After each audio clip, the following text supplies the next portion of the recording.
हिंदू धर्म में प्रत्येक प्राणी के जीवन में महाशिवरात्रि का विशेष महत्व है। तो आज मैं आपको महाशिवरात्रि का महत्व तथा उससे जुड़े कुछ प्रश्नों के उत्तर दूंगा।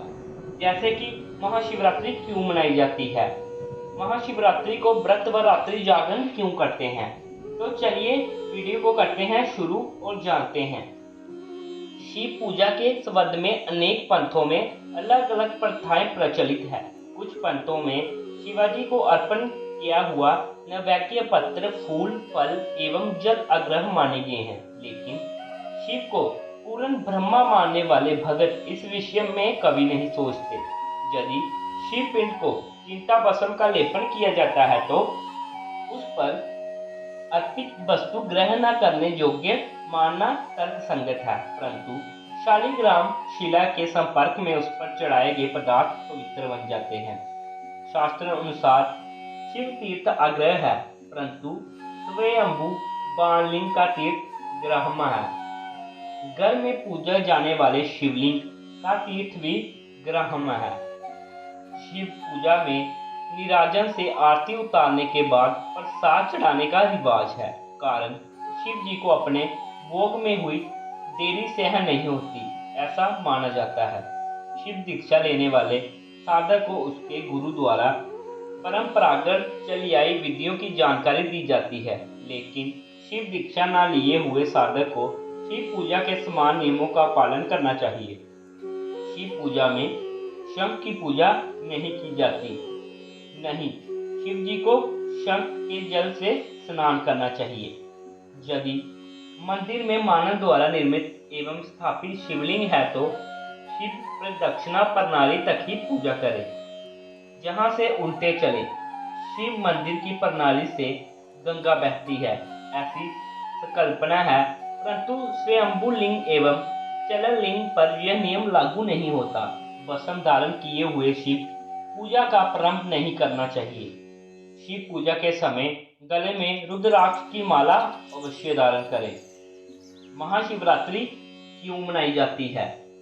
फाल्गुन कृष्ण पक्ष की चतुर्थी शिवरात्रि के नाम से विश्व में प्रसिद्ध है। यह घर भगवान शंकर की आराधना का प्रमुख दिवस रात्रि है, लेकिन प्रश्न यह है कि भगवान शंकर को रात्रि की क्यों प्रिय है, और वह भी फाल्गुन कृष्ण चतुर्दशी की। यह बात विदित है कि भगवान शंकर संहार शक्ति और तमोगुण के अधिक श्रावस्ता है, अतः तमोमयी रात्रि में उसका स्नेह स्वाभाविक है। वैसे भी रात्रि संहार काल की प्रतिनिधि है। उसका आगमन होते ही सर्वप्रथम प्रकाश का जीवों के दैनिक क्रियाकलापों का और अंत में निद्रा द्वारा चेतनता का संहार होकर पूरा विश्व सहारनीय रात्रि की गोद में अचेत होकर सो जाता है। ऐसी दशा में प्राकृतिक दृष्टि से शिव का रात्रि प्रिय होना सहमत ही हृदयंगम हो जाता है। यही कारण है कि भगवान शंकर की आराधना न केवल रात्रि में अपितु सदैव प्रदोष में भी की जाती है। शिवरात्रि का कृष्ण पक्ष में आने का एक कारण है, जैसा कि सर्वविवादित है कि शुक्ल पक्ष में चंद्रमा पूर्ण होता है और कृष्ण पक्ष में क्षीण।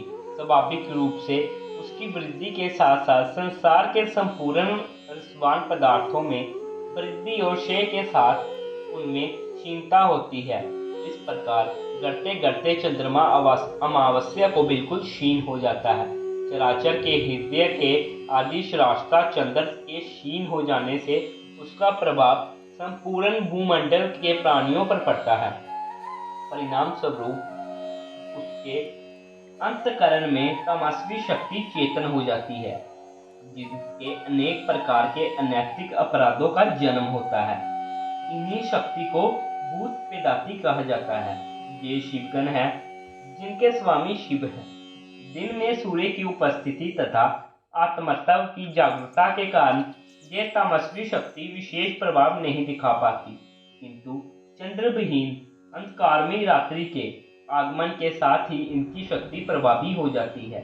जिस प्रकार बाढ़ रोकने से पहले पुल बांधा जाता है, उसी प्रकार चंद्रशेष तिथि आने से पहले उन उन तमस्वी शक्तियों को शांत करने के लिए उनके एकमात्र स्वामी भगवान शिव की आराधना करने का विधान शास्त्रों ने किया है। यही कृष्ण चतुर्दशी की रात्रि में शिव आराधना का रहस्य है। महाशिवरात्रि का महत्व।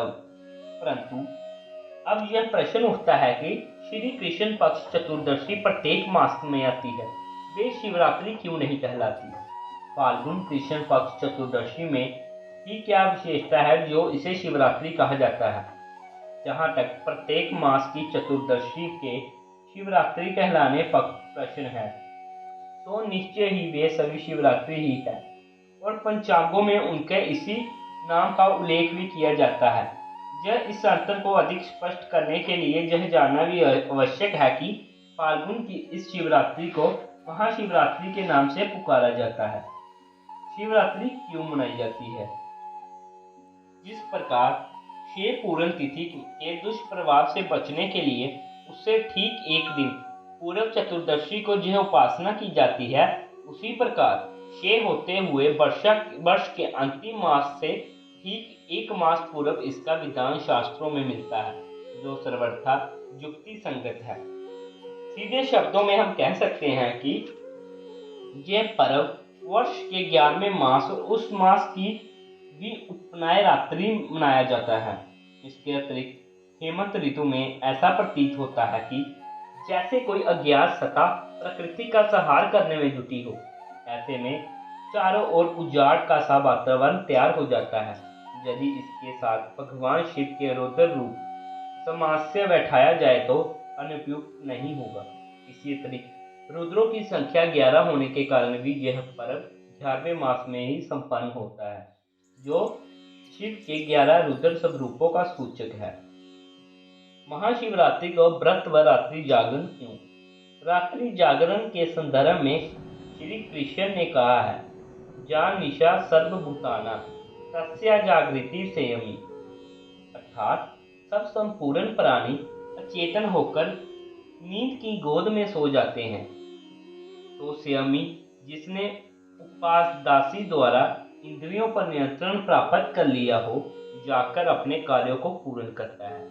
यही कारण है कि साधना सिद्धि के लिए जिस एकता एवं शांत वातावरण की आवश्यकता होती है, वह रात्रि से ही हो सकती है। तो इसी के साथ हमारी आज की वीडियो है समाप्त होती है। तो मिलते हैं नई वीडियो में नई पुरानी कथा के साथ। हर हर महादेव।